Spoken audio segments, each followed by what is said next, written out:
So unfortunately today, one of our panelists isn't unable to join us. So it will be 3 papers, and I was very strict with the paper givers about 10 minutes, but you can probably now have 15, okay? But no more than that, because we want to have a chance for the audience to participate.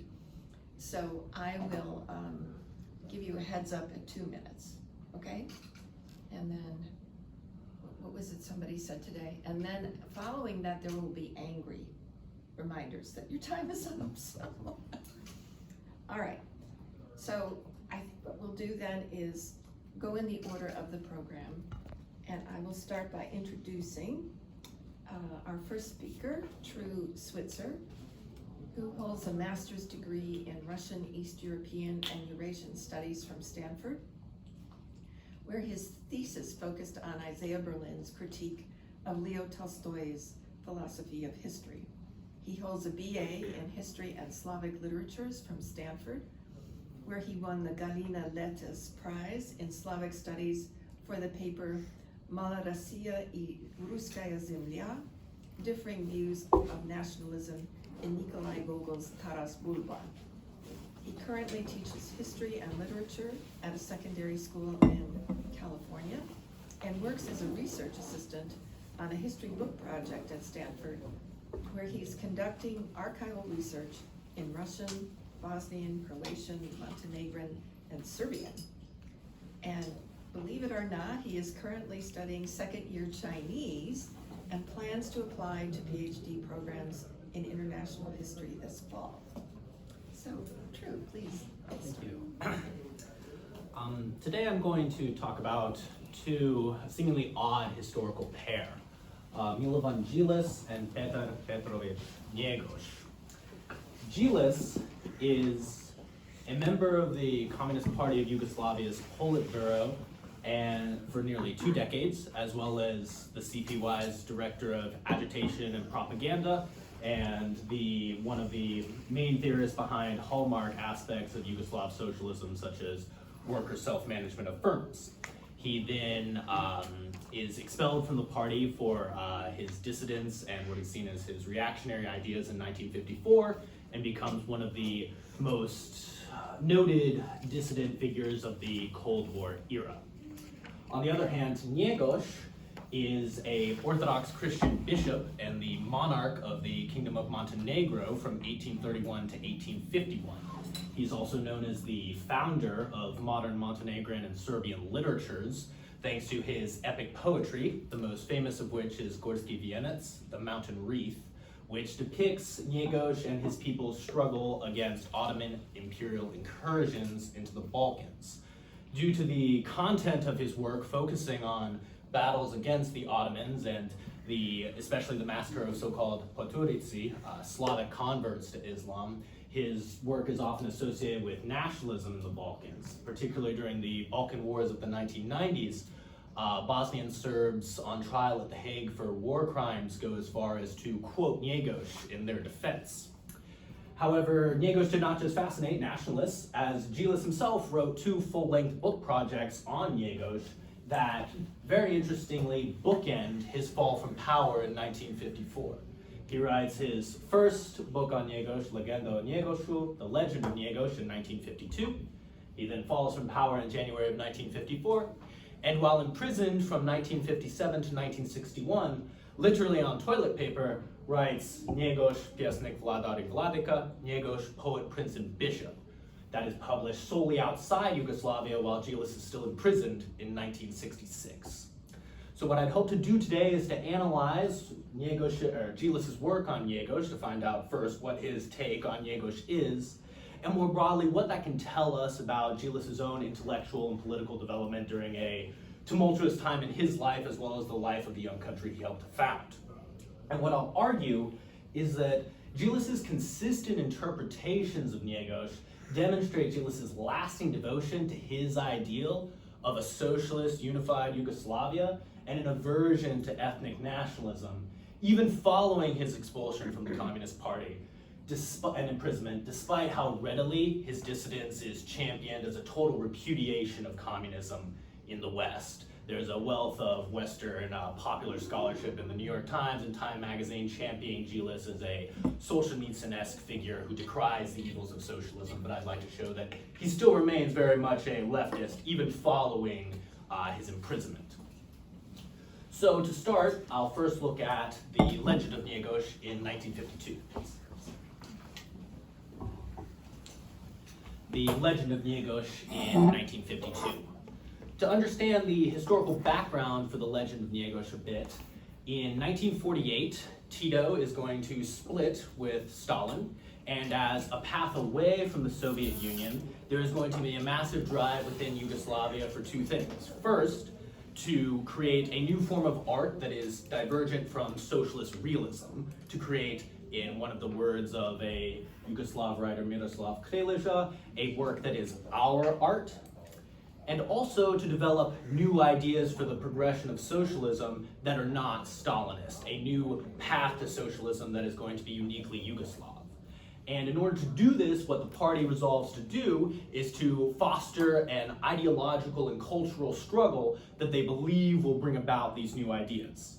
By allowing ideas that are contrary to the party line to be published and to be debated, they are confident that their scientific Marxist ideas will prove superior and that new ideas for Yugoslav socialism will come about. For example, Djilas states at the third plenum of the Communist Party of Yugoslavia in 1949, there can be no development and no progress without ideological struggle. That is, if the further development of productive forces and changes in social relations are not also accompanied by a struggle in the fields of human thought. However, as part of this struggle in the fields of human thought and the publication of these different ideas, many of them start to surround the topic of Njegoš, because in 1948 is the centenary of Njegoš's most famous work, The Mountain Wreath, and in 1951 is the centenary of Njegoš's passing. Thus, there is a proliferation of works focused on Njegoš, focusing on either his religious idealism, his supposed Islamophobia, or his Serbian nationalism that start to spread throughout Yugoslavia. And Djilas, as well as helped with the editing by the writer I mentioned earlier, Miroslav Krleža, decide to write the legend of Njegoš to offer their interpretation of Njegoš and to push back against these other interpretations. Djilas recognizes that these other interpretations are not totally made up. He recognizes the content of Njegoš's work. He says, Njegoš became, this is in the legend of Njegoš, he states, Njegoš became, very minimally through his own fault, if you look at things scientifically, historically, and materialistically, the central figure around which revolves idealistic, national, bourgeois nationalist ideology. Not only because he is a great poet, but because within him as a great poet, personality, and leader are found all the elements that are important and necessary for the formation of that ideology of a centuries-old Kosovo that is identical with national struggle, national fate, and with religious idealism. The century-old Kosovo he mentions here is the 1389 Battle of Kosovo, where the Serbian and Montenegrin people are eventually defeated by the Ottomans, but nevertheless plays a central role in mythological foundations of the Serbian nation. Thus, he recognizes the content of Njegoš's work can lend itself to these interpretations, but he is going to offer a different interpretation of Njegoš. He's going to say that, first, Njegoš is a historically progressive figure in Yugoslavia's history. And by historically progressive, what he means is that, according to the Marxist teleological stages of history, Njegoš is someone who takes Montenegro and eventually Yugoslavia from feudal forms of economic relations to capitalist forms of economic relations, laying the groundwork for an eventual transference to socialist forms of economic relations. He's also going to, and in doing so, he characterizes, in his own words, Njegoš as a national revolutionary.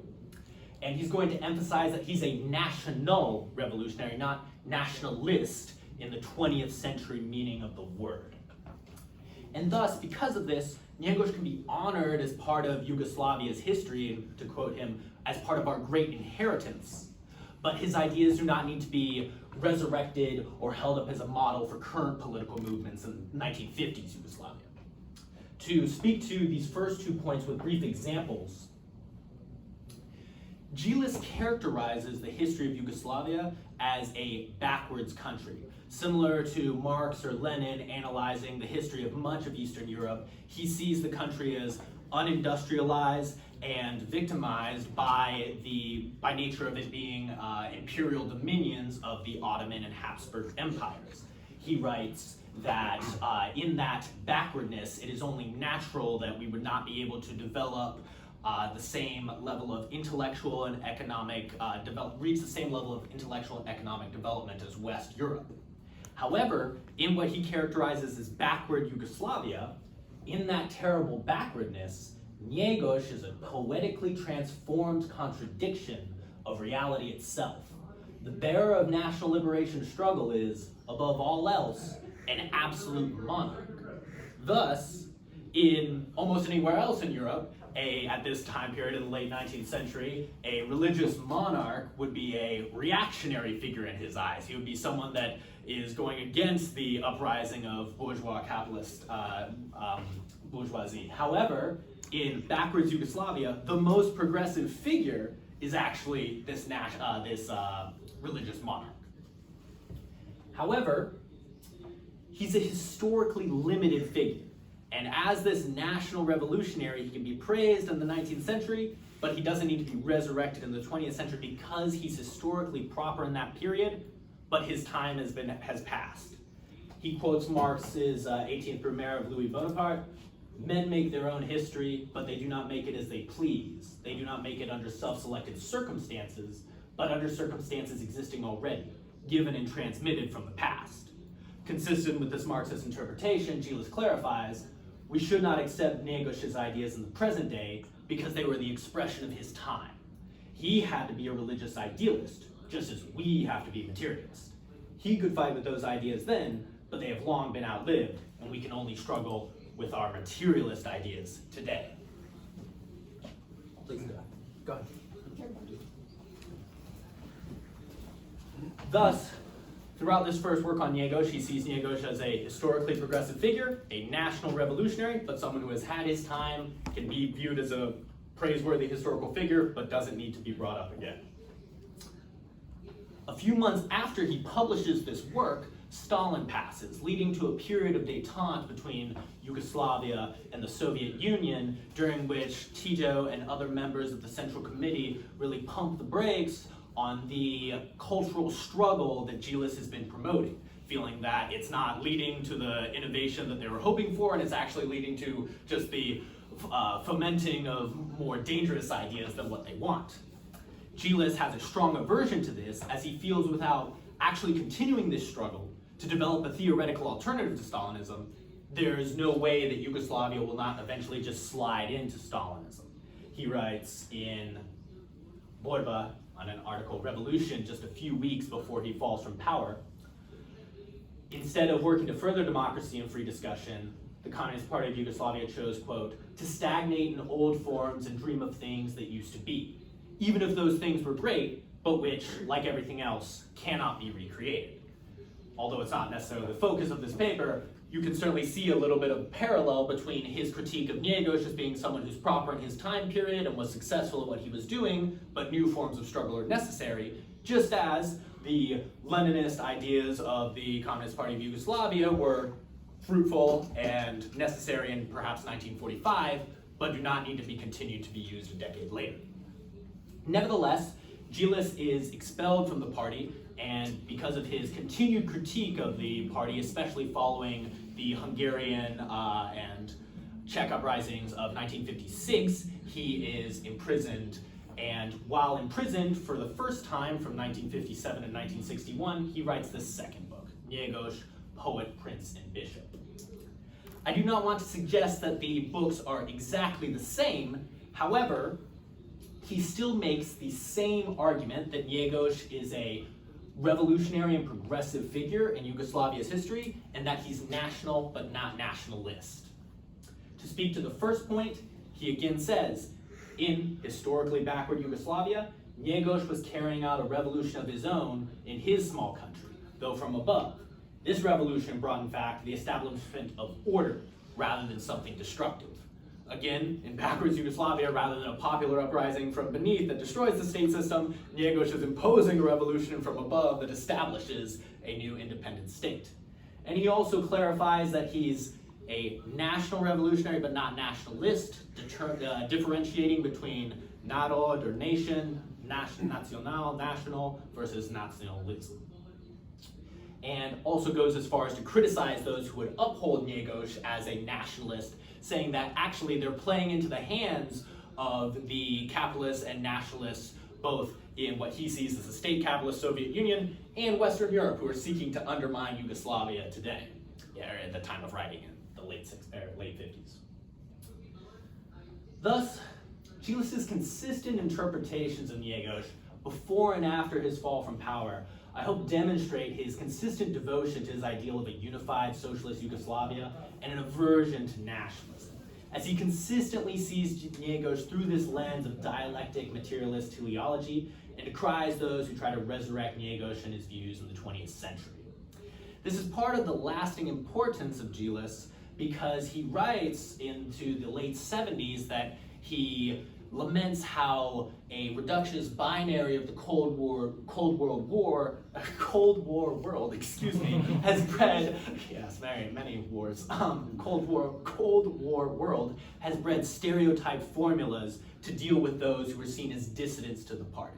So rather than looking at someone as based on their membership in a socialist party, you should actually look at the ideas themselves so that you can see how those who perhaps critique communism from a leftist perspective can perhaps tell us more about those socialist projects than anyone else.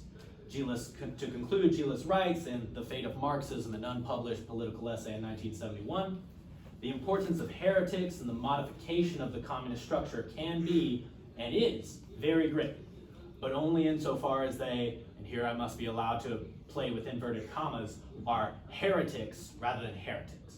That is to say, if they can point the way out of the charmed circle with their criticism, but not if they merely whine about the betrayal of dogma and the absence of egalitarianism. Thank you.